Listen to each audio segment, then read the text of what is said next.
madaxweynaha dalka Turkiga Rajab Tayyip Erdogan ayaa axadii shalay ahayd ugu hanjabay in uu albaabada u laabi doono laba saldhig oo military oo Turkiga ku yaala kuwaas oo ay isticmaalaan ciidamada Mareykanka kadib markii ay Washington ku hanjabtay inay cunaqabateyn ku soo rogayso Ankara sabab la xiriirta hubka uu Turkigu ka soo iibsanayo dalka Ruushka.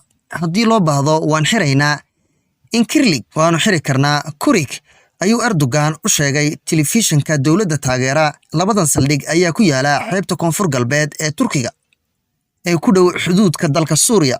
Madaxweyne Erdogan ayaa marka ay xaalad siyaasadeed oo kacsan ka dhex aloolsanto dalkiisa iyo Washington waxa uu caadiyan soo hadal qaadaa suurtagalnimada in la xiro labadan saldhig ee uu leeyahay Mareykanka. Ciidamada cirka ee dalka Mareykanka ayaa saldhigga military ee Incirlik u isticmaala duqeymaha ay ku qaadaan kooxda la magac baxday ISIS ee ka dagaalanta gudaha dalka Suuriya. Saldhigga kale ee Karlig ayaa martigeliya raadaar weyn oo ay leeyihiin ciidamada isbahaysiga NATO.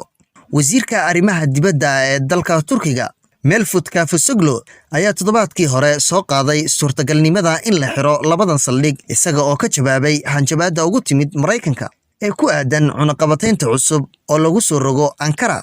Dowladda Mareykanka ayaa jimcihii la soo dhaafay u yeertay safiirka Mareykanka ee dalka Turkiga u fadhiya kadib markii aqalka sare ee senatarka Mareykanku ay ansixiyeen sharci ay hore u soo gudbiyeen aqalka hoose ee wakiilada kaasi oo xasuuq loogu aqoonsanayo dilkii 1915 loo geystay Armeeniyiinta. Sharcigan ayaa weli sugaya in uu qalinka ku duugo madaxweynaha dalka Mareykanka ee Donald Trump.